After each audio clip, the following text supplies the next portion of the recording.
The rope was already around her neck when Samuel McKenna first saw her. The child hung from the cottonwood like a broken doll, her bare feet barely grazing the frozen ground, a wooden sign swinging from her chest, "And no mercy for Chinese." Her dark eyes, too old for her 12-year-old face, locked onto his through the November storm, and in them he saw something that stopped his heart cold. She was still alive. Sam's mare shied as he spurred her forward, the animal sensing the wrongness that permeated the grove. The girl's lips moved soundlessly, trying to form words her damaged throat couldn't voice. Blood stained her torn white dress, and rope burns circled her wrists like crimson bracelets. Someone had dragged her here through the thorns and brush, strung her up like an animal, and left her to die slowly while the carrion birds watched. The November wind howled through Devil's Canyon, carrying with it the promise of the season's first blizzard, but all Sam could hear was the rapid, shallow gasping of a child fighting for each breath. Her small chest rose and fell in desperate rhythm, and with each second that passed, the rope tightened its grip around her slender neck. How long had she been hanging here? Hours? Days? The thought sent rage coursing through his veins like liquid fire. "Easy, child," he whispered, his weathered hands already reaching for his knife. "I'm going to get you down." The girl's eyes widened, not with fear, but with a desperate, dying hope that someone had finally come. Someone who saw her not as vermin to be exterminated, but as a human being worth saving. Sam McKenna had been alone for 7 years, ever since Martha's death left him with nothing but ghosts and empty rooms. He'd grown comfortable with solitude, with the predictable cycle of seasons and cattle and quiet desperation. But looking into this child's eyes as she hung dying from a lynch rope, he felt something crack open in his chest, something he'd thought was buried forever. The rope was new hemp, tied with the cruel precision of men who had done this before. They positioned it perfectly, high enough to prevent her from finding solid footing, low enough to ensure maximum suffering.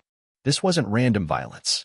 This was calculated torture, designed to send a message to every Chinese person in the territory. But as Sam sliced through the rope with one swift cut and caught the girl's collapsing body in his arms, he made a silent vow that would change both their lives forever. The message ended here. Sam's boots hit the frozen ground with a crunch that seemed to echo in the unnatural silence of the grove. His mare nickered nervously, sensing the tension in the air, her ears swiveling as she scanned the surrounding trees for threats. The girl's eyes followed his every movement, those dark orbs reflecting a complex mixture of fear and desperate hope. Her lips moved again, forming soundless words that might have been prayers or pleas or simply the reflexive motions of someone fighting to stay conscious. Drawing his hunting knife from its worn leather sheath, Sam approached the tree with careful, deliberate steps. The blade was sharp, he'd honed it just that morning, and it gleamed dully in the fading light. The girl's body tensed as she saw the weapon, her survival instincts screaming warnings even as her rational mind must have known he was trying to help. "I'm not going to hurt you," he said softly, his voice carrying the same gentle tone he'd once used to calm frightened horses. "I'm going to cut the rope. You need to stay very still." The hemp was new and rough, the kind of rope used for ranch work, purchased fresh from some store in town. It had already begun to chafe the delicate skin of her neck raw, leaving angry red marks that would scar if she lived. The sight of those wounds sent a fresh wave of rage through Sam's chest, but he forced himself to remain calm. The girl needed him steady now, not consumed by fury. Reaching up, he sliced through the rope with one swift, sure motion. The girl's body crumpled as the tension released, and Sam caught her before she could hit the ground. She weighed no more than a sack of grain, her frame so slight he could feel every bone beneath the thin fabric of her dress. Her skin was cold as winter stone, and violent tremors shook her small body. Without hesitation, Sam shrugged out of his thick woolen coat and wrapped it around her, pulling the heavy garment tight to trap what little body heat she had left.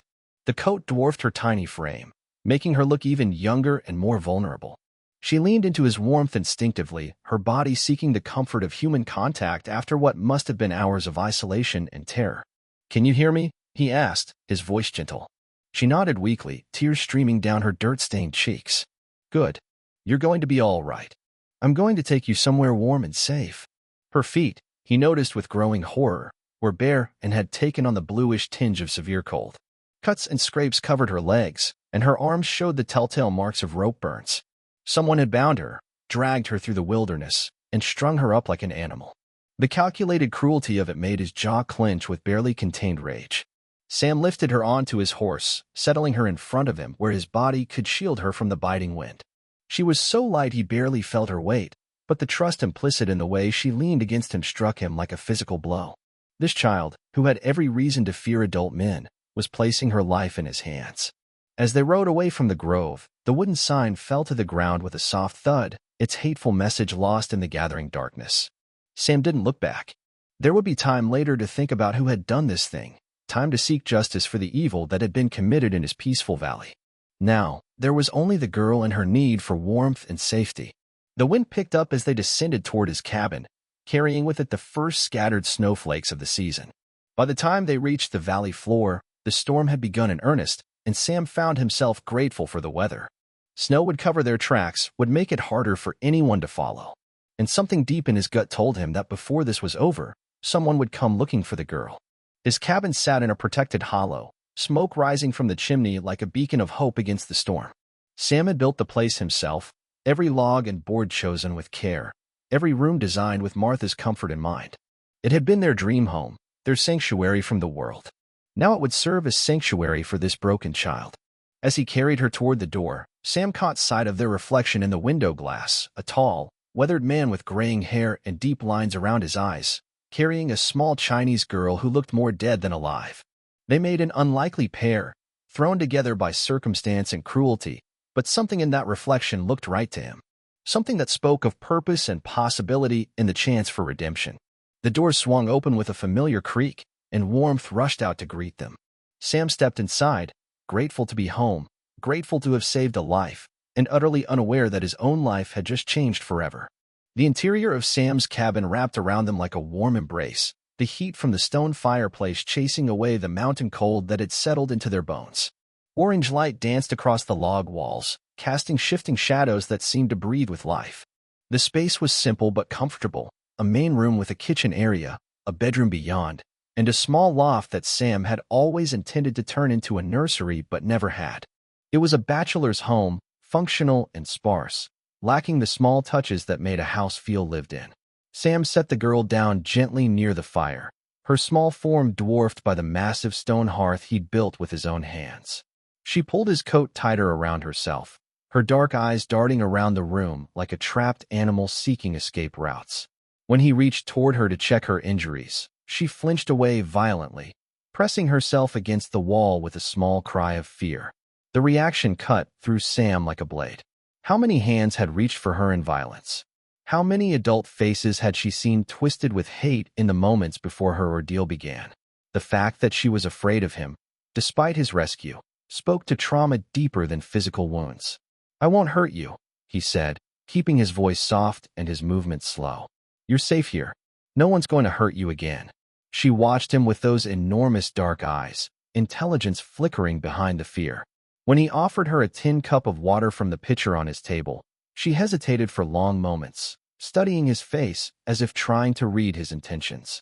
Finally, she accepted the cup with trembling hands, bringing it to her lips with the careful movements of someone who had learned not to trust easily. Sam busied himself at the stove, heating water in a large pot, while keeping one eye on his unexpected guest. The ritual of preparing hot water was familiar, comforting, something he'd done countless times for injured animals or his own various cuts and scrapes. But this felt different, more important, more fraught with significance. The girl hadn't spoken since her whispered name at the tree, and Sam found himself wondering if she could speak English at all. Many Chinese immigrants spoke only their native tongue, especially the children. But something in her eyes suggested she understood more than she let on. "Are you hungry?" he asked, miming eating motions. She nodded once, a quick jerk of her head. "All right, let me get you something warm." He opened a can of beef stew and set it to warming on the stove, the familiar smell filling the cabin with the promise of comfort. The girl's nostrils flared as she caught the scent, and Sam saw her throat work as she swallowed hard. When had she last eaten? The thought made his chest tight with anger. As the stew heated, Sam approached her slowly, the pot of hot water in his hands. "Your neck needs tending," he said gently. "Those rope burns could get infected if we don't clean them." She shook her head violently, shrinking back against the wall. The fear in her eyes was so intense it made Sam's heart ache. Whatever had been done to her, it had left scars that went far deeper than the physical wounds. "I know you're scared," he said, settling into a chair several feet away from her. "I know you don't know me, don't have any reason to trust me. But I'm not going to hurt you. I promise. He pointed to himself. Sam, he said clearly. Samuel McKenna. This is my home. He gestured around the cabin. My home. Safe. She studied him for a long moment, her gaze taking in his weathered face, his calloused hands, the way he held himself with careful restraint. Finally, she touched her chest with one small finger. Lin, she whispered, her voice barely audible. My name? Lin. The words were heavily accented but perfectly clear. She did speak English, then, at least some. Relief flooded through Sam, followed immediately by a deeper wave of sorrow. Lin. Not just the Chinese girl or the victim, but Lin, someone's daughter, someone's beloved child. Lin, he repeated, tasting the name. That's a beautiful name. For the first time since he'd found her, something that might have been the ghost of a smile flickered across her face. It was gone almost instantly, replaced by the guarded wariness of someone who had learned that kindness often came with a price. How old are you, Lin? Sam asked, holding up his hands with fingers spread to help her understand. How many years? She studied his hands, then held up her own. 10 fingers, then one more. 11 years old. 11 years old, and someone had tried to lynch her like a common criminal. The knowledge settled in Sam's stomach like a stone. Are you hurt anywhere else? He asked gently. Besides your neck? She hesitated, then rolled up the sleeves of her torn dress. Her arms were covered with cuts and scrapes, some deep enough to need stitching. Rope burns circled her wrist where she'd been bound, and Sam could see the beginning of infection in some of the deeper wounds. I need to clean these, he said, showing her the pot of warm water. It might hurt a little, but it will help them heal. Lin looked at the water, then at Sam's face. Whatever she saw there must have reassured her, because she nodded once and extended her arm. Working with infinite gentleness, Sam cleaned the wounds with soft cloths and warm water. Lin flinched at first, her body tensing with each touch, but gradually she began to relax. He worked in silence, letting his actions speak for him. Each careful movement was a promise, each gentle touch a vow that she was safe now. When he finished with her arms, he gestured toward her neck. May I? She nodded, tilting her head to give him access to the rope burns. The marks were angry and inflamed, but they would heal. As he worked, Sam found himself thinking about the men who had done this. What kind of hatred did it take to hurt a child this way? What kind of evil lived in the hearts of people who could look at this small, frightened girl and see only the color of her skin? There, he said finally, sitting back. That should help. Lin touched her neck gingerly, then looked at him with something that might have been gratitude. Thank you, she whispered. The stew was ready, and Sam ladled it into a bowl, adding a thick slice of bread he'd baked that morning. Lin accepted the food with obvious hunger, but she ate slowly, carefully, as if she'd learned not to waste anything. As she ate, Sam found himself studying her face in the firelight. Beneath the dirt and fear, she was a pretty child with delicate features and an intelligence that shone in her dark eyes. Her long black hair, once clean and well-kept, now hung in tangles around her shoulders. She had the look of a child who had been loved and cared for, which made her current situation even more tragic. Where are your parents, Lin? He asked gently. Her face crumpled, and fresh tears spilled down her cheeks. Gone, she whispered. All gone. That first night, Lin slept fitfully in Sam's bed while he kept watch from his chair by the fire. He'd insisted she take the bed, over her whispered protests, and had wrapped her in every blanket he owned. Even so, she woke frequently with small cries, her body jerking as if she were still hanging from that tree. Each time, Sam's quiet voice calling her name seemed to pull her back from whatever nightmare held her, and she would settle again into an uneasy sleep. Sam didn't sleep at all. He sat in his chair, his rifle across his knees, watching the doors and windows for any sign of movement. The storm had intensified during the night, and by morning, 3 inches of snow covered the valley floor. The white blanket would slow anyone trying to track them, but it would also trap them in the cabin if they needed to run. When dawn finally broke gray and cold through the frost-covered windows, Lin was awake, sitting up in bed and watching him with those solemn dark eyes. She had stopped trembling, and some color had returned to her cheeks, but she still looked like a frightened fawn ready to bolt at the first sign of danger. Good morning, Sam said softly, setting his rifle aside. How are you feeling? Better, she said, her voice stronger than it had been the night before. Thank you for everything. Her English was heavily accented but precise, each word carefully chosen. Sam found himself wondering where she had learned to speak so well. Most Chinese immigrants he'd encountered spoke little English, but Lin seemed to have a good grasp of the language. Are you hungry? he asked, moving to the stove. I can make eggs and bacon. She nodded, but when he moved to help her out of bed, she waved him away. I can do it, she said with quiet dignity. I'm not helpless. There was pride in her voice, and Sam recognized it as the same stubborn independence that had kept her alive through her ordeal. He stepped back, giving her space to stand on her own. She was steady on her feet, though he noticed she favored her left leg slightly. While Sam prepared breakfast, Lynn sat at his small table, watching his every move with the intensity of someone memorizing escape routes. She was learning the layout of the cabin, cataloging potential threats and safe spaces. It was the behavior of a child who had been forced to grow up too fast, too hard. Where did you learn to speak English? Sam asked as he cracked eggs into a cast iron skillet. My uncle, Lynn said quietly. He teach me when I was small.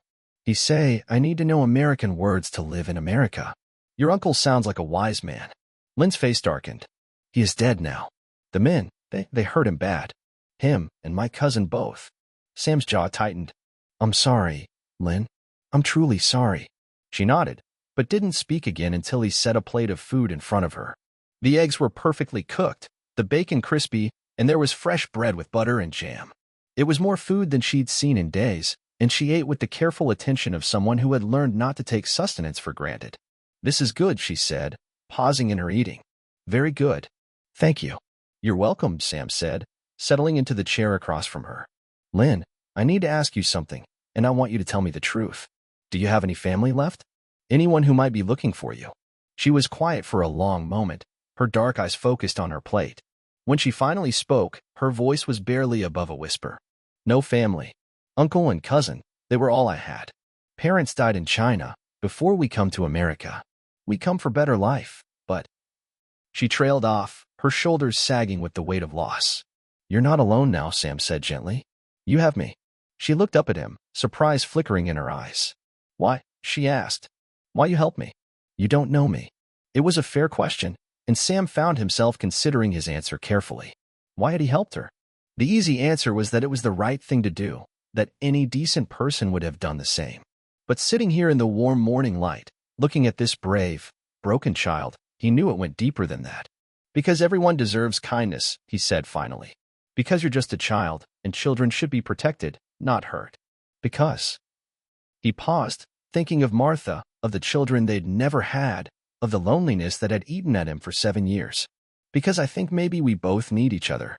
Lynn studied his face with those intelligent eyes, as if she were trying to read his soul. Whatever she saw there must have satisfied her, because she nodded once and returned to her breakfast.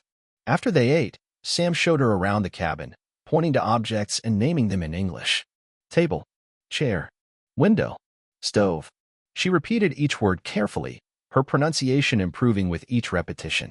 She was a quick learner, filing away vocabulary like a merchant storing precious goods. When he showed her the small pantry where he kept his food supplies, she surprised him by asking, You live alone? Yes, Sam said. My wife died 7 years ago. Haven't had much company since then. I'm sorry, Lynn said, and the genuine sympathy in her voice touched something deep in Sam's chest. She was good woman? The best, Sam said. She would have liked you, I think. She always said children were precious gifts. Lynn was quiet for a moment, then asked, You have children? No, Sam said, and the old pain flickered through him like a dying flame. We wanted them, but it wasn't meant to be. I'm sorry, Lynn said again, and this time she reached out and touched his arm gently. The gesture was so unexpected, so natural, that Sam felt his throat tighten with emotion. Thank you, he managed. As the day wore on, Lynn began to relax in small increments. She helped him with simple tasks around the cabin, sweeping the floor and washing dishes with an efficiency that spoke of long practice. She moved with the quiet grace of someone who had learned to make herself useful, to earn her place in the world through work. You're good at this, Sam observed as she organized his disheveled pantry with military precision. I help Uncle with his business, she said. He teach me to cook, to clean, to take care of things. He say I must learn to work hard in America. What kind of business did your uncle have? Restaurant, Lynn said, and for the first time, something like pride entered her voice. Good restaurant. People come from far away to eat Uncle's food. I help cook, help serve.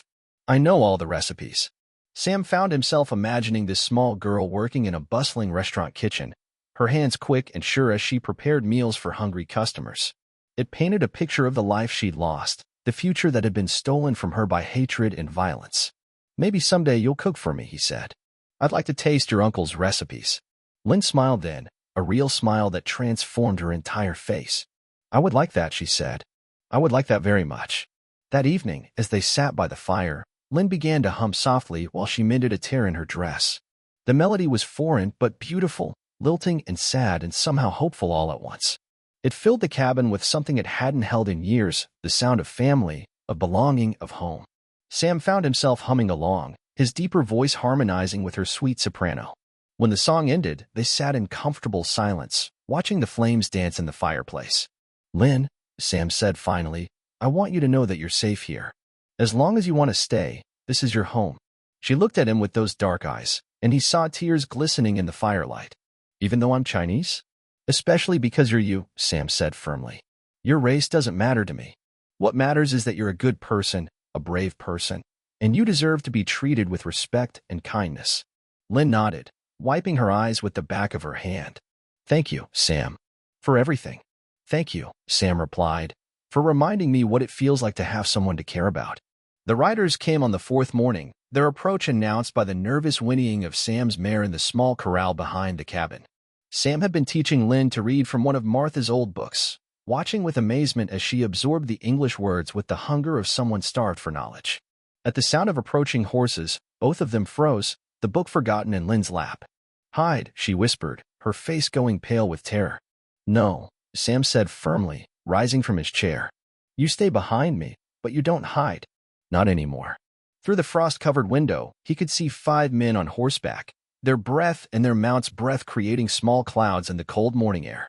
At their head rode Deputy Marshal Wade Collins, a thin man with pale, watery eyes and the kind of weak chin that spoke of a lifetime of small cruelties and petty tyrannies.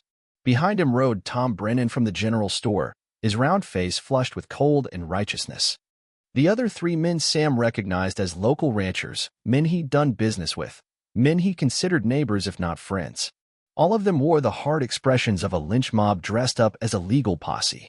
Collins dismounted first, his boots crunching on the frozen snow as he approached the cabin. The other men remained mounted, their hands resting casually on their weapons. It was a deliberate show of force, meant to intimidate and overwhelm. McKenna, Collins called out, his voice carrying the authority of his badge. We need to talk. Sam stepped onto his porch, Lynn close behind him. He could feel her trembling against his back, but she didn't run. Whatever courage had kept her alive through her ordeal was still there, still burning bright despite her fear. Talk about what, Collins? Sam's voice was steady, calm, but there was steel beneath the surface. About the Chinese girl you took, Collins said, his pale eyes finding Lynn and fixing on her with unmistakable hatred. She's wanted for questioning in connection with theft and other crimes in town. What crimes? Sam asked, his tone dangerously quiet. Missing supplies from Brennan's store. Food, blankets, medicine. Someone's been stealing from honest, hard-working folks. Collins stepped closer, his hand resting on his gun butt. And there's been Chinese seen in the area before these thefts started. Troublemakers, causing problems for decent people. Sam looked at Lynn, this slip of a girl who weighed barely 80 pounds, who had been hanging from a tree just 4 days ago. The idea that she could be responsible for a crime spree was so absurd it would have been laughable if it weren't so clearly a pretext for something far worse. She's been with me since Sunday, Sam said evenly. Whatever thefts you're talking about, she had nothing to do with them. That's not for you to decide, Collins replied, his voice taking on the officious tone of a small man drunk on borrowed power. The law will sort it out proper. But first, you need to hand her over. No. The word hung in the air like a challenge thrown down in the dust. Collins's face flushed red, and the men behind him shifted in their saddles, hands moving closer to their weapons. The temperature seemed to drop another 10 degrees. You're harboring a criminal, McKenna, Collins said, his voice rising. That makes you one too. I'm harboring a child, Sam replied, his voice deadly calm. One who was nearly murdered on my land. If you want her, you'll have to come through me. Tom Brennan spurred his horse forward, his round face twisted with indignation. Sam, you don't understand what you're dealing with here. These Chinese, they're not like us. They're sneaky, dishonest. They come here and take jobs from honest Americans, undercut our prices, corrupt our communities. This girl is 11 years old, Sam said, his patience wearing thin. She's not taking anyone's job. She's not threatening anyone. She's a child who's been through hell, and I won't let you take her." "The law says different," Collins interjected, reaching into his coat. He withdrew a folded paper, yellowed with age and bearing an official seal. "I have a warrant here for the arrest of all Chinese found in this territory without proper documentation. This girl falls under that warrant." Sam studied the paper Collins held up, noting the faded ink and the date at the top. "That warrant is 3 years old, Collins. And it was declared unconstitutional by the Territorial Supreme Court 18 months ago." Collins's face darkened. "You calling me a liar?" "I'm calling you a fool," Sam replied. "And a coward. It takes real courage to threaten a child, doesn't it?" The insult hit home, and Collins's hand moved to his gun. "You're making a mistake, McKenna. A big mistake. The only mistake I made was not shooting you when you first rode onto my land." The standoff stretched taut as a bowstring, 5 armed men facing one, with a terrified child caught in the middle. Sam could feel Lynn's small hand clutching the back of his shirt, could hear her rapid, shallow breathing. Fear radiated from her like heat from a fire, but she stood her ground. "You can't protect her forever," Collins said finally. "We'll be back. And next time, we'll bring enough men to make sure you see reason." "You do that," Sam said. "But you better bring a lot of men. Because I'm not giving her up." Collins remounted his horse, his face twisted with rage and humiliation. "You're signing your own death warrant, McKenna. And hers too." "Maybe," Sam said. "But at least I'll die knowing I did the right thing." The men rode away, their horses' hooves kicking up small clouds of snow. Sam watched them until they disappeared over the ridge, then turned to find Lynn staring at him with a mixture of gratitude and terror. "They'll come back," she whispered. "They'll come back with more men, and they'll kill you." "Maybe," Sam said. "But maybe not. I'm not as easy to kill as they think." Lynn shook her head, tears streaming down her face. "You should not have done that. You should have given me to them. I'm not worth your life." Sam knelt down until he was at eye level with her, his weathered hands gentle on her shoulders. "Lynn, listen to me. You are worth everything. Your life has value, just as much as mine, just as much as anyone's. Don't you ever let anyone tell you different. But they will hurt you because of me. They'll hurt me because they're evil men who enjoy causing pain. That's not your fault. That's theirs." Sam stood, his resolve hardening like steel in a forge. "Besides, I've been in worse spots than this. I didn't survive the war just to be killed by a coward like Wade Collins." Lynn looked up at him with those dark eyes, and Sam saw something new there, not just fear, but hope. The kind of hope that comes from realizing you're not alone, that someone is willing to stand with you against the darkness. "What do we do now?" she asked. "Now," Sam said, "we get ready. Because Collins was right about one thing, they will be back. And when they come, we'll be ready for them." The next 3 days passed in a strange combination of domestic tranquility and underlying tension. Sam spent his mornings teaching Lynn to read and write, amazed at how quickly she absorbed the lessons. She had an almost photographic memory for words, and her handwriting, while heavily influenced by Chinese characters, was surprisingly elegant. In the afternoons, he showed her how to load and fire his spare rifle, a skill she learned with the same determined focus she brought to everything else. "Hold it tight against your shoulder," he instructed, standing behind her as she aimed at a target he'd set up against the barn wall. "The recoil will knock you down if you don't brace for it." Lynn nodded, her small face serious with concentration. When she fired, the rifle bucked against her shoulder, but she held on, her shot striking within inches of the target's center. She looked back at Sam with obvious pride, and he found himself grinning. "You're a natural," he said. "Better than most men I've seen." "Uncle teach me to shoot," she said, working the bolt to chamber another round. "He say everyone must protect themselves in America. Your uncle was a wise man." That evening, as they sat by the fire, Lynn began to talk about her life before the attack. Her words came slowly at first, then faster as the memories poured out of her like water from a broken dam. She told him about the long journey from China, crowded aboard a ship with hundreds of other immigrants seeking a better life. She described her uncle's restaurant in San Francisco, the pride he took in his cooking, the way he'd taught her to prepare traditional dishes while also learning American food. She talked about her cousin, just 2 years older than her, who had dreamed of becoming a doctor. "He was so smart," she said, her voice thick with grief. "He read all the time, learned English faster than anyone. He say he want to help people, make them better when they sick." "What happened to him?" Sam asked gently. "The mob, they beat him very bad. I think he is dead." Fresh tears rolled down her cheeks. "They beat Uncle too, but he was stronger. Maybe he live, maybe not. I don't know." Sam felt rage building in his chest like a wildfire, but he forced himself to remain calm for Lin's sake. The casual brutality of what had been done to her family was almost beyond comprehension.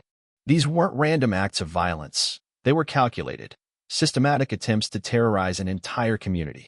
"I'm sorry," he said quietly. "No one should have to go through what you've been through." Lin wiped her eyes with the back of her hand. "In China, we have saying, when the small fish swim with the big fish, they must be very careful not to be eaten. I think in America, Chinese are always small fish." "Not here," Sam said firmly. "Not in my home. Here, your family." The word hung between them, loaded with meaning neither of them had expected. Lin looked at him with surprise, as if the concept of family was something she'd given up hope of ever having again. "Family," she repeated. "If you want," Sam said. "I know I'm not your real family, and I could never replace what you've lost. But if you want a home, if you want someone to care about you and protect you, then yes. Family." Lin was quiet for a long moment, staring into the fire. When she finally spoke, her voice was barely above a whisper. "I would like that very much."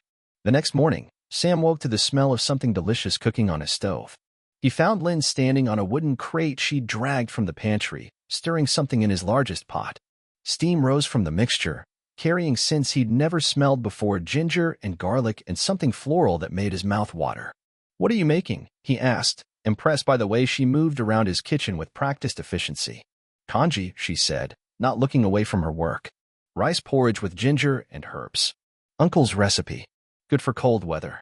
She'd been up for hours, Sam realized, preparing this meal for him. The rice had been simmered until it broke down into a creamy, aromatic porridge, and she'd added vegetables from his root cellar and strips of dried meat from his stores. It was comfort food of the highest order, the kind of meal that spoke of love and care and the desire to nurture. "It smells incredible," Sam said, and he meant it. Lin beamed with pride. "Uncles say food is how we show love to people. When you cook for someone, you give them part of your heart." They ate together as the morning sun streamed through the windows, and Sam found himself marveling at the complex flavors of the simple porridge. It was unlike anything he'd ever tasted, warm and comforting but also sophisticated, with layers of flavor that revealed themselves with each spoonful.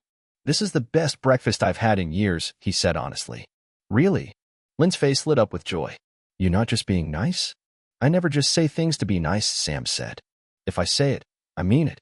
After breakfast, Lin insisted on cleaning the dishes while Sam tended to his animals. When he returned to the cabin, he found her sitting at his table with paper and pencil, writing carefully in English. "What are you working on?" he asked. "List," she said, showing him the paper. "All Uncle's recipes I remember, so I don't forget them."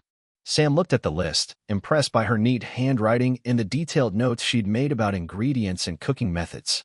There were dozens of dishes listed, from simple rice dishes to complex soups and stews. "This is quite a collection," he said. "You could open your own restaurant someday." Lin's face clouded. "Chinese not allowed to own restaurants in most places. People don't want to eat food made by Chinese hands." "Then they're fools," Sam said. "And their loss is my gain, because I get to eat your cooking instead." That afternoon, while Sam checked his traps for rabbits, Lin surprised him by asking if she could help with the ranch work. He was hesitant at first. She was still recovering from her ordeal, and ranch work could be dangerous, but her insistence wore him down. "I'm not weak," she said firmly. "I can work. I want to help." So he taught her to milk his cow, a gentle Holstein named Bessie who seemed to take an immediate liking to the small girl. Lin's technique was clumsy at first, but she learned quickly, her small hands surprisingly strong and sure. When Bessie kicked over the bucket on her second attempt, Lin just laughed and started over. "She is stubborn cow," Lin observed. "Like stubborn people I know." "Are you calling me stubborn?" Sam asked with mock indignation. "Very stubborn," Lin said solemnly. "But good stubborn. You stubborn about protecting me, even when dangerous. That is good kind of stubborn." That evening, as they sat by the fire again, Lin asked Sam to tell her about his wife. The request caught him off guard. He'd barely spoken Martha's name aloud in the 7 years since her death, let alone told stories about her. "What do you want to know?" he asked. "Everything," Lin said simply. "What she looked like, what she liked to do, how you meet her. If I'm going to be family, I want to know about other family too." So Sam found himself talking about Martha for the first time in years. He told Lin about Martha's laugh, bright and infectious, and how she could make him smile even on his darkest days. He described her garden, where she grew vegetables and flowers with equal skill, and her habit of singing while she worked. He talked about their courtship, how he'd been too nervous to ask her to dance at a barn raising, and she'd finally asked him herself. She was brave, Lynn observed. Like you. Braver than me, Sam said. She wasn't afraid of anything, not storms, not wild animals, not even me when I was being difficult. She would have liked me?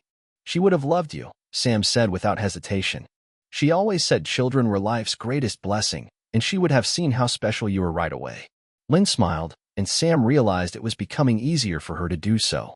The haunted look was leaving her eyes, replaced by something that looked almost like happiness. It occurred to him that in caring for her, he was healing something in himself as well, the loneliness and purposelessness that had plagued him since Martha's death. Sam, Lynn said quietly. Yes. Thank you for telling me about her. It made me feel more like real family. You are real family, Sam said. Don't ever doubt that. That night, for the first time since her rescue, Lynn slept through without nightmares. And for the first time in 7 years, Sam slept peacefully too, comforted by the knowledge that he was no longer alone in the world. They came at dawn on the 7th day, when the world was still gray and cold and the morning mist clung to the valley floor like ghostly fingers. Sam woke to the sound of horses, many horses, and the low murmur of voices surrounding his cabin. Through his bedroom window, he could see shadowy figures moving through the pre-dawn darkness, at least 20 men positioning themselves around his property. Lynn was already awake, her face pale but determined as she dressed quickly in the simple clothing Sam had found for her in Martha's old trunk. The dress was too big, but she'd taken it in with careful stitching, and she moved in it now with the fluid grace of someone comfortable in her own skin. How many? She asked quietly. More than before, Sam said, checking his rifle. Collins wasn't bluffing about bringing reinforcements. Through the main window, he could see Deputy Marshal Collins sitting his horse at the head of what looked like half the men from town. Tom Brennan was there, along with the 3 ranchers from before, but now they'd been joined by store clerks, farmers, drifters, and even a few men Sam didn't recognize, the kind of hard cases who hired out their guns to whoever paid best. McKenna. Collins's voice cut through the morning air like a blade. This is your last chance. Send out the Chinese girl, and we'll let you live. And if I don't, Sam called back, though he already knew the answer. Then we'll burn you out. The girl dies either way, but at least this way you get to keep breathing. Sam looked at Lynn, who stood beside him with her chin raised defiantly. In the past week, she'd grown stronger, more confident, but the sight of so many men arrayed against them brought back the terror in her eyes. I won't let them take me, she said quietly. I won't let them hurt you because of me. Nobody's taking anybody, Sam said firmly. We'll figure this out. But even as he said it, he knew their options were limited. 20 men against 1, and a child who, despite her courage and growing skill with a rifle, was still just 11 years old. They were trapped, outgunned, and running out of time. What do you want from her? Sam shouted to Collins. She's just a child. She's done nothing wrong. She's Chinese, someone yelled from the crowd. That's wrong enough. Her kind are spreading like a disease, another voice added. Taking jobs from honest Americans. Corrupting our towns with their heathen ways. The hatred in their voices was palpable, a living thing that seemed to poison the very air. These weren't rational men seeking justice. They were a mob drunk on fear and prejudice, looking for someone to blame for their own failures and frustrations. You have 1 minute, Collins shouted. 1 minute to send her out, or we start shooting. Sam's mind raced, searching for alternatives. The cabin was solid, built to withstand mountain storms, but it wouldn't hold up long against sustained gunfire. He had maybe 100 rounds of ammunition, enough for a short fight, but not a siege. And even if he could hold them off for a while, what then? They'd just wait him out, starve him into submission. Unless, Lynn, he said quietly, do you remember the trail I showed you? The one that leads up to the old mine? She nodded. The narrow path behind the big rocks. There's a back way out of the cabin, through the root cellar and up into those rocks. If you can get to that trail, you can make it to the mine. There's food and supplies there, enough to last for weeks. What about you? I'll hold them here as long as I can. Give you time to get away. No. Lynn's voice was firm, final. I won't leave you. Lynn, you have to. No.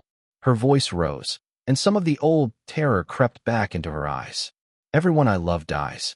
Uncle, cousin, now you want to die for me too. I won't let it happen again. Sam knelt down, taking her small hands in his weathered ones. Listen to me. I'm not planning to die, but if something happens to me, you need to survive. You need to live your life, grow up, maybe have a family of your own someday. That's what I want for you. Tears streamed down her face. I don't want to be alone again. You won't be alone. There are good people in this world, people who will help you if you give them the chance.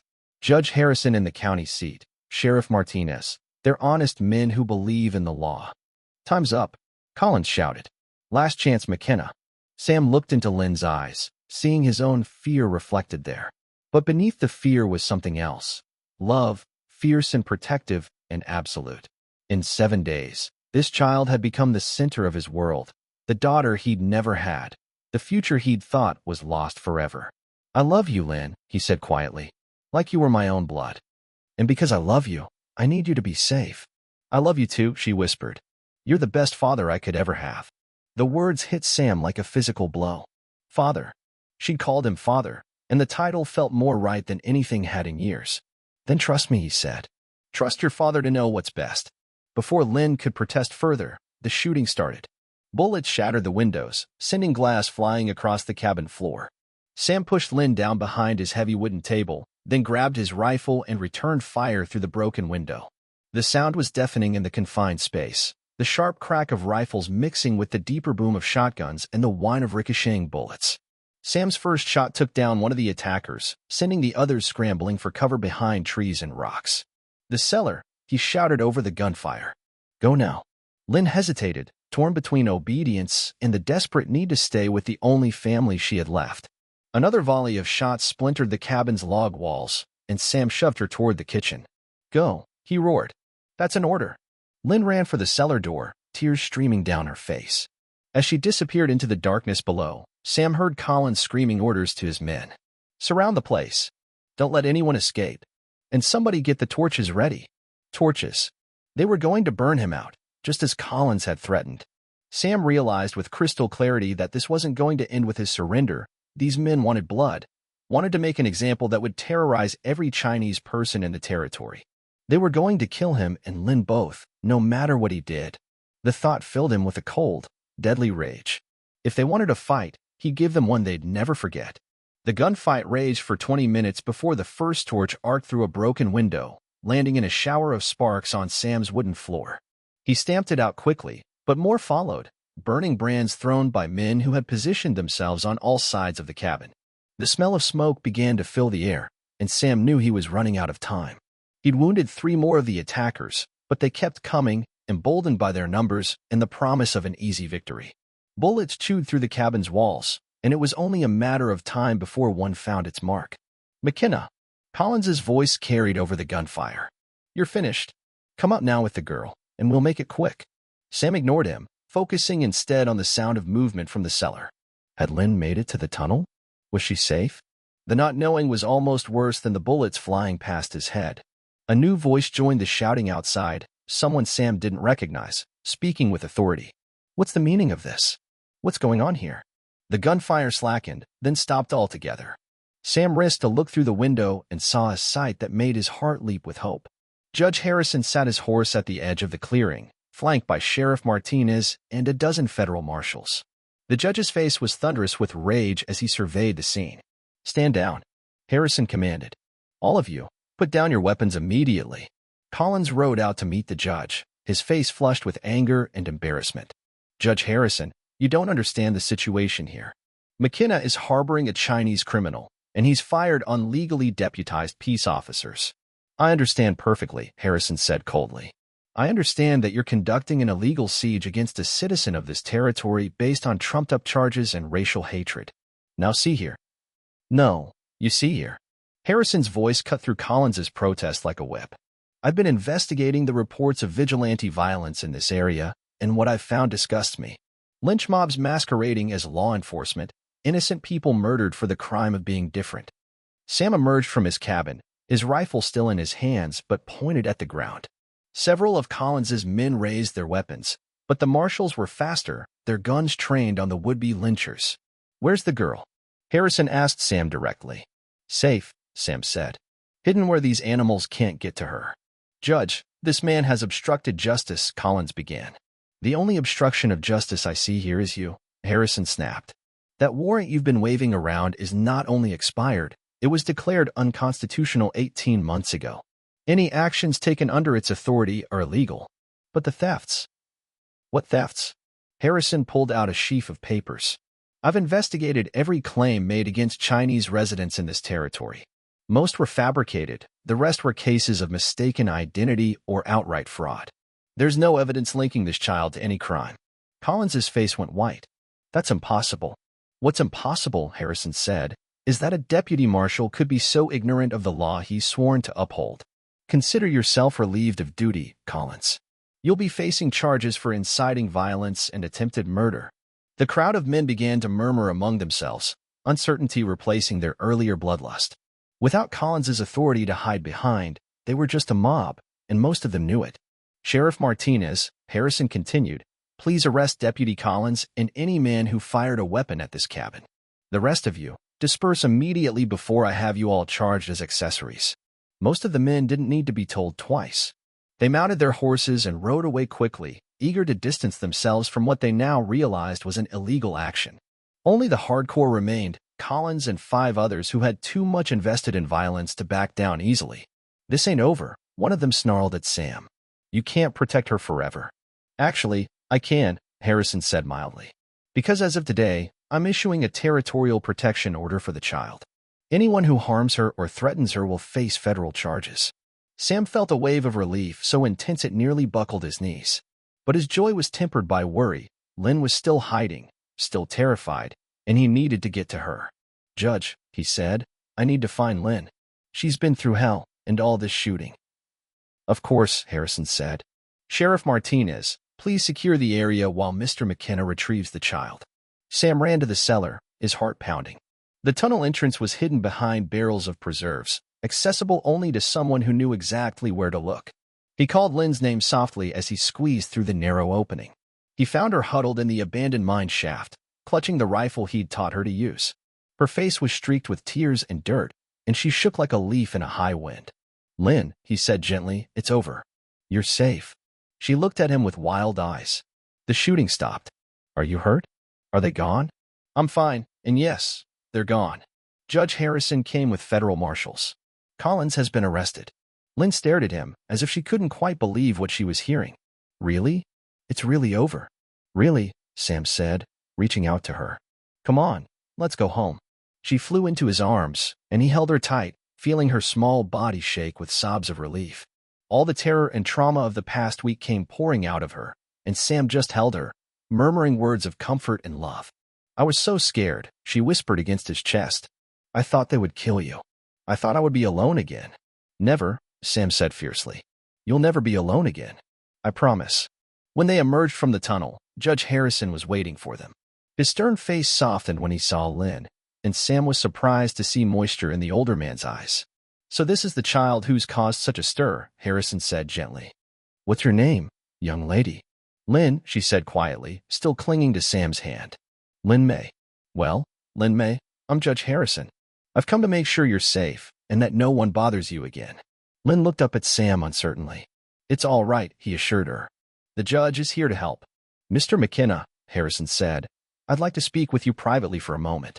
They walked a short distance away, leaving Lynn in the care of Sheriff Martinez, who was showing her his badge and explaining how the law worked in the territory.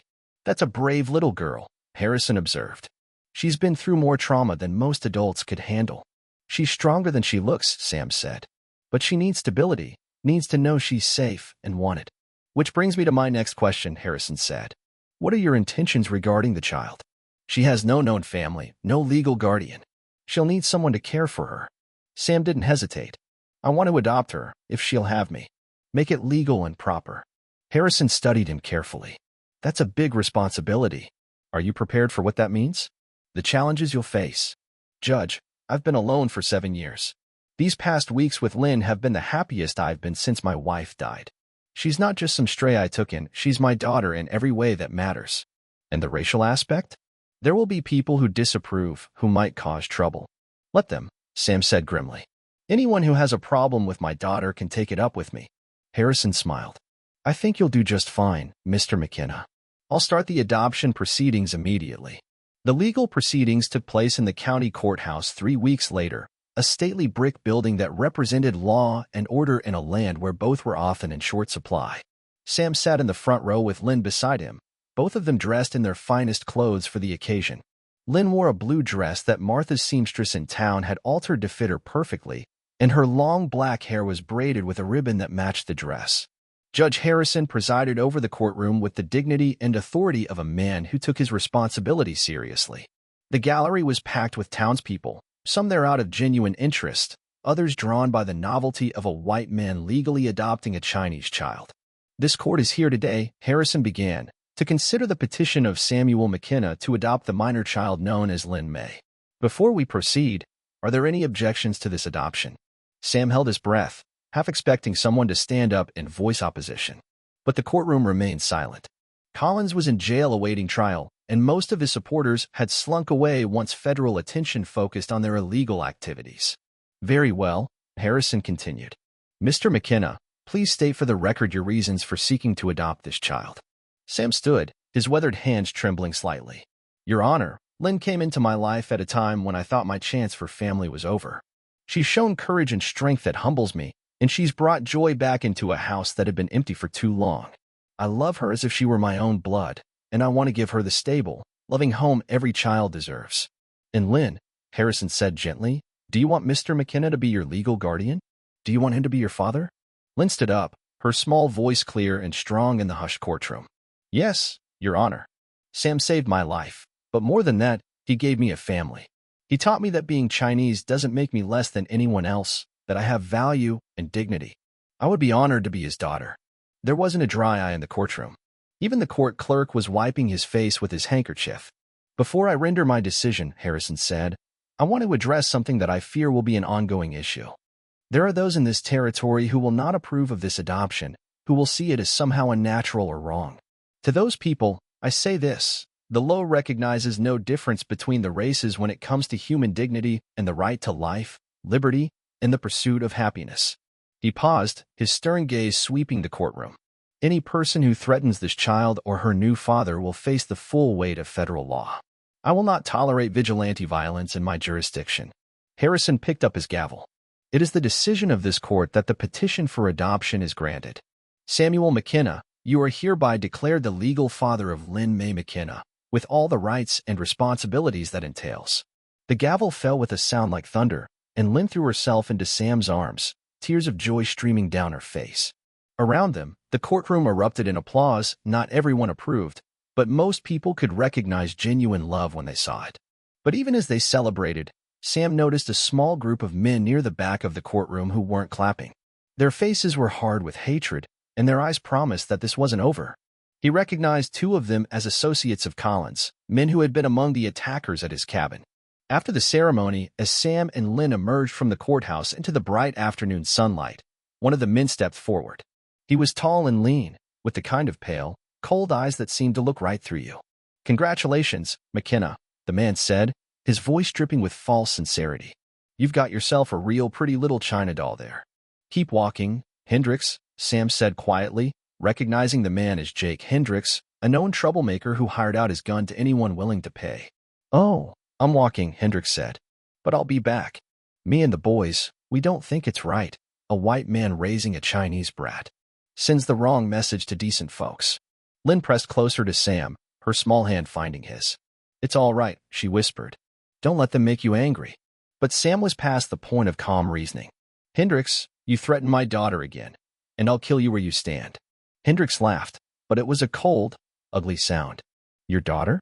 That's Rich, McKenna. She ain't your daughter. She's just a little yellow. He never finished the sentence. Sam's fist caught him square in the jaw, sending him sprawling in the dusty street. The other men reached for their guns, but Sheriff Martinez and his deputies were faster, their weapons already drawn. That's enough. Martinez barked. Hendricks, you and your boys get out of my town and don't come back. The next time I see you, you'll be in a cell or a coffin, your choice. Hendricks climbed to his feet, blood trickling from his split lip. This ain't over, McKenna. Not by a long shot. Yes, it is, said a new voice. Judge Harrison stepped out of the courthouse, his black robes billowing in the wind. Behind him came a dozen federal marshals, their badges glinting in the sunlight. "Jake Hendricks," Harrison said formally, "you're under arrest for threatening a federal witness and disturbing the peace. Gentlemen, please escort Mr. Hendricks and his associates out of my territory. If they return, they can be shot on sight." The marshals moved in quickly, surrounding Hendricks and his men. There was a brief moment when violence seemed inevitable, but Hendricks was smart enough to know when he was beaten. He and his men allowed themselves to be escorted away, but not before Hendricks shot one last hateful look at Sam and Lynn. "You can't protect her forever," he called out as he was led away. "Someday, somehow, we'll get our chance." Judge Harrison watched them go, then turned to Sam and Lynn. "I'm sorry you had to witness that," he said gently, "but I want you both to know that the federal government stands behind this adoption. Anyone who threatens you will face justice." Lynn looked up at the judge with those dark, intelligent eyes. "Thank you, Your Honor, for everything." "You're very welcome, young lady. Now, I believe you have a new life to start." 6 months later, the McKenna homestead looked like a completely different place. Where once there had been only the stark functionality of a bachelor's cabin, now there were flower gardens and wind chimes, curtains in the windows, and the sound of laughter echoing across the valley. Spring had come early that year, and with it, a sense of renewal that seemed to touch everything in sight. Sam stood on his front porch, watching Lynn work in the vegetable garden she'd planted behind the house. She moved among the rows of beans and corn with the confidence of someone who belonged, her dark hair gleaming in the morning sunlight. At 13 now, they discovered her real age during the adoption proceedings. She was growing tall and strong, her face losing the gaunt lines of trauma and filling out with the healthy roundness of a well-fed child. The garden was a marvel of organization and efficiency, incorporating both traditional American crops and Chinese vegetables she'd ordered from a catalog in San Francisco. She taught Sam to eat bok choy and snow peas, while he'd introduced her to the joy of fresh corn on the cob and vine-ripened tomatoes. Their meals had become a fusion of cultures, and their table had never been more abundant. "Pa," Lynn called out, using the name that still made Sam's heart skip a beat every time he heard it. "Come see. The melons are finally starting to ripen." Sam walked over to where she knelt beside a sprawling melon vine, her hands gentle as she examined the fruit. She'd insisted on trying to grow Chinese winter melons, despite everyone telling her they wouldn't survive at this altitude. But Lynn had a way with growing things, a patience and intuition that seemed to coax life from the most reluctant soil. "Look," she said proudly, pointing to a melon the size of a watermelon but round and pale green. "Uncle's favorite. He used to make soup with these." Sam knelt beside her, marveling at the size of the fruit. "How did you know it would grow here?" "I didn't," Lynn admitted with a grin, "but I figured it was worth trying. Uncle always said you miss every chance you don't take." It was a philosophy that had served them well over the past months. They'd taken chances on many things, on trust, on love, on the possibility that two people from completely different worlds could build a family together. And somehow, against all odds, it had worked. The legal troubles had largely faded away. Collins had been sentenced to 5 years in federal prison for his role in the vigilante violence, and several of his accomplices had received shorter sentences. Hendricks and his associates had been banned from the territory, and federal marshals continued to patrol the area to ensure compliance with civil rights laws. But more important than the legal victories were the personal ones. Lynn had blossomed in ways Sam could never have imagined. She attended the local school now, despite some initial resistance from other parents, and her intelligence and quick-witted quickly won over most of her classmates. Her teacher, Miss Emily Carson, had written to Sam praising Lynn's academic abilities and suggesting she might have the potential for higher education. "She has a mind like a steel trap," Miss Carson had said during their last conference. "She absorbs information faster than any student I've ever taught, and her English composition skills are already at a college level." Lynn had also become something of a local celebrity for her cooking. Word had spread about the Chinese dishes she prepared, and neighbors had begun stopping by to trade vegetables for recipes or to beg her to cater special occasions. She'd started selling her famous dumplings at the weekly farmer's market, and the money she earned went into a savings account Sam had opened for her education. But perhaps the most remarkable change was in Sam himself. The loneliness and bitterness that had eaten at him for 7 years had simply evaporated, replaced by a sense of purpose and joy he'd thought was lost forever. Having Lynn to care for, to worry about, to be proud of, had given his life meaning again. They'd established routines and traditions that made their house feel like a true home. Sunday mornings were for pancakes and storytelling. with Sam recounting tales of his childhood while Lin shared memories of her life in China. Evenings were for reading together by the fire, Lin practicing her English with increasingly complex books, while Sam learned basic Chinese characters from a primer she'd sent away for. They'd also built a small shrine in the corner of the main room, where Lin could honor her uncle and cousin with incense and prayers. Sam had been uncertain about this at first, worried about religious differences, but Lin had explained that it wasn't about worship, it was about remembering, about keeping the love alive. In China, we believe that as long as someone remembers you, you never truly die, she'd said. Uncle and cousin live on in my heart, in my memories, in the recipes I cook and the stories I tell. Sam had come to understand that Lin's Chinese heritage wasn't something to be overcome or forgotten. It was a treasure to be preserved and celebrated.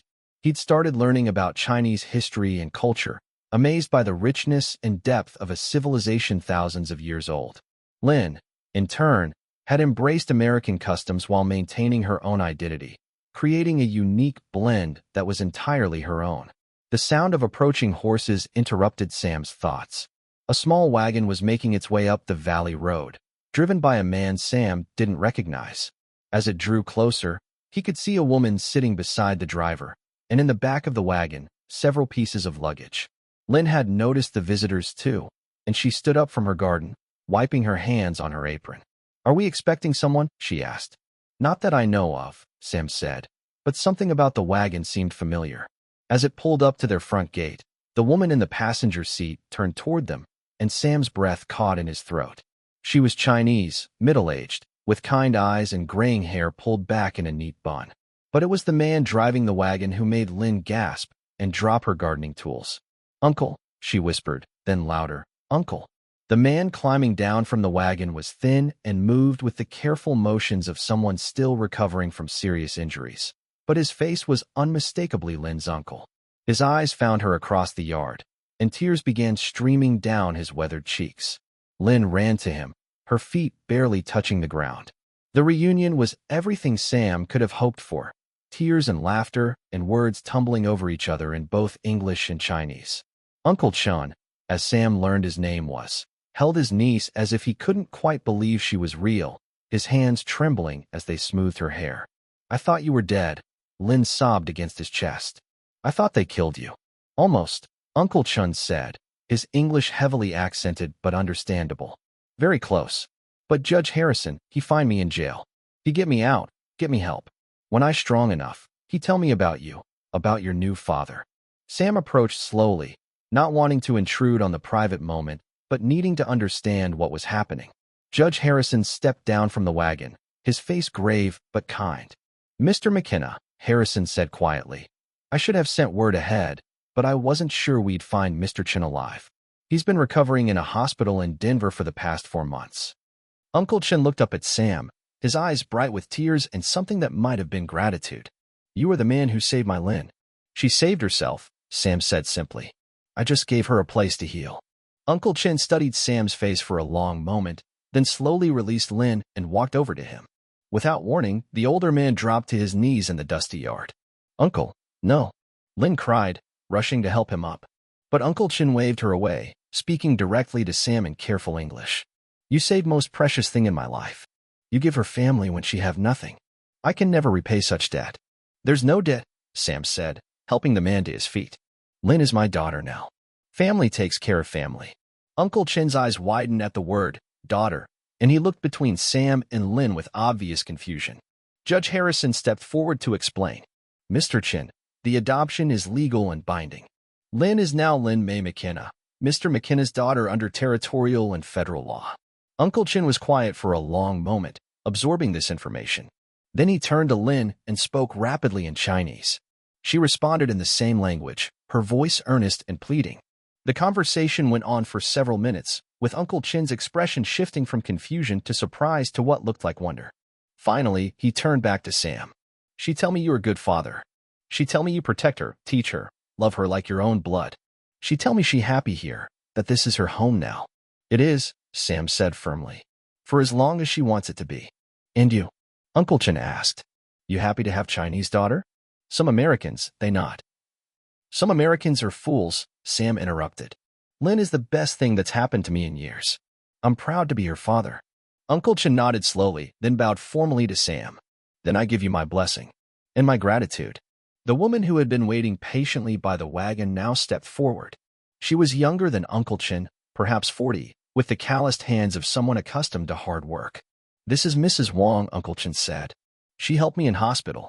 She is my friend. Mrs. Wong bowed politely to Sam and Lin, then spoke to Uncle Chen in Chinese. He nodded and turned back to his niece. Mrs. Wong, she has family in California. They have restaurant, need cooks. She asked me to come work for them, maybe start new life. Uncle Chen's voice was hesitant, uncertain. But I not know what to do about you. Lin looked between her uncle and Sam, her face reflecting the conflict she felt. Sam's heart clenched with the sudden fear that he might lose her, that blood ties would prove stronger than the bonds they'd built. What do you want to do, Lin? Sam asked quietly. It's your choice. Lin was quiet for a long moment, her dark eyes moving from Uncle Chen to Sam and back again. When she finally spoke, her voice was clear and certain. Uncle, I love you. You are my family, my blood, and I will always honor you. But Sam is my father now. This is my home. I don't want to leave. Uncle Chen's face reflected a mixture of sadness and relief. You are sure? In California, there are more Chinese people. Easier life maybe. Maybe, Lin agreed. But here I have a father who loves me, friends at school, a garden I planted with my own hands. Here I belong. Sam felt tears sting his eyes at her words. She had chosen him, chosen the life they'd built together over the comfort of familiar culture and blood family. Uncle Chen nodded slowly. Then you stay. But I hope I can visit sometimes. Write letters. Always, Lin said, hugging him again. You are my uncle, and I want you in my life. But Sam is my father, and this is my home. Judge Harrison cleared his throat. If I may suggest, perhaps we could arrange for regular visits? Mr. Chen could come for holidays, extended stays during summer months when the weather is good for travel. I would like that very much, Sam said. Lin's family is my family now. Mrs. Wong spoke again in Chinese, and Uncle Chen translated. She say she proud of Lin, that she grow into fine young woman. She say good father is better than rich uncle any day. That evening, they all sat around Sam's table sharing a feast that Lin and Mrs. Wong had prepared together. The conversation flowed easily between English and Chinese, with Lin translating when necessary. Uncle Chen told them about his recovery, about the kindness of strangers who had helped him, about his plans for the future. Mrs. Wong, it turned out, was a widow whose husband had died in a mining accident. She and Uncle Chen had met in the hospital where she worked as a cook, and over the months of his recovery, they had developed feelings for each other. She good woman, Uncle Chen said simply. Make me remember what it feel like to be happy. Then you should marry her, Lin said with the straightforward wisdom of youth. Life is too short to waste chances at happiness. Uncle Chen blushed like a schoolboy, but Mrs. Wong smiled and patted his hand. We talk about it, she said in careful English. Maybe soon. As the evening wore on, Uncle Chen produced a small wrapped package from his luggage. I bring you something, he said to Lin. Something that belonged to your parents. Lin unwrapped the package carefully, revealing a delicate jade bracelet carved with intricate designs. Her breath caught as she recognized it. Mama's bracelet, she whispered. I thought it was lost. I save it, Uncle Chen said. Hide it when the men come. I want you to have it, to remember her. Lin slipped the bracelet onto her wrist, where it glowed softly in the lamplight. Thank you, Uncle. I will treasure it always. And this, Uncle Chen said, producing a small leather-bound book. Your father's journal.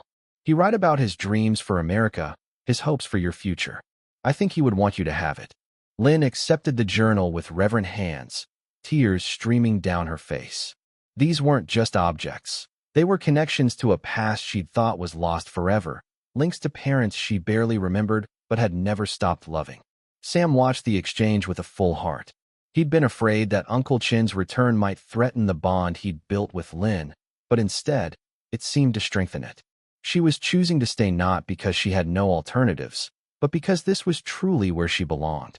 Later that night, after Uncle Chen and Mrs. Wong had been settled in the barn loft for the night, Sam and Lin sat on their front porch watching the stars emerge in the clear mountain sky. Lin wore her mother's bracelet and held her father's journal in her lap. Are you happy? Sam asked quietly. Very happy, Lynn said. For the first time since the attack, I feel complete. I have my uncle back. I have memories of my parents, and I have you. I have a past and a future, and they both belong to me. Any regrets about not going to California? Lynn shook her head firmly. None. Uncle will be happy there with Mrs. Wong, and I'll be happy here with you. Sometimes the best families are the ones you choose, not the ones you're born with. I love you, Lynn, Sam said. More than I ever thought it was possible to love another person. I love you too, Pa, she said, leaning against his shoulder. Thank you for saving me. Thank you for giving me a home. Thank you, Sam replied, for saving me right back. The next morning brought farewells as Uncle Chun and Mrs. Wong prepared to continue their journey to California. The parting was emotional but not tragic. They would see each other again, and the separation was chosen rather than forced. You write to me, Uncle Chun commanded Lynn as he climbed into the wagon. Tell me about school, about your garden, about everything. Every week, Lynn promised. And you write to me about the restaurant, about your new life with Mrs. Wong. We will, Mrs. Wong said, surprising them all by speaking in English. And maybe next year, you can visit us in California. See the ocean. I'd like that, Lynn said, then turned to Sam. Could we, Pa? Could we take a trip to California? Absolutely, Sam said. I think it's time I saw the ocean myself. As the wagon rolled away down the valley road, Sam and Lynn stood together watching until it disappeared over the ridge. Then they turned back toward their home, toward the garden that needed tending and the life they were building together. What do you want to do today? Sam asked. Everything, Lynn said with a grin that lit up her entire face. I want to work in the garden and practice my English composition and maybe start that new book Miss Carson gave me. And tonight, I want to cook something special for dinner. Maybe try that new recipe Mrs. Wong taught me. Sounds perfect, Sam said. Absolutely perfect. As they walked toward the house, Lynn slipped her hand into Sam's weathered one. It was a gesture that had become as natural as breathing, a physical reminder of the bond that connected them across all the differences of race and culture and circumstance. The morning sun climbed higher in the clear blue sky, warming the valley and bringing with it the promise of another beautiful day. In her garden, Lynn's plants reached toward the light, growing strong and healthy in the rich soil she'd prepared with such care. The wind chimes sang softly in the breeze, and somewhere in the distance, a meadowlark trilled its liquid song. It was a day like any other and unlike any other, ordinary in its simple pleasures and extraordinary in its representation of love triumphing over hatred, of family transcending blood, of hope surviving even the darkest of times. Sam McKenna and his daughter Lynn May walked into their house together, ready to face whatever the future might bring, secure in the knowledge that they belonged to each other and to this place they had made their home. Behind them, the door swung shut with a soft click, sealing in the warmth and love and laughter that filled every corner of their small cabin. And in that moment, everything was exactly as it should be.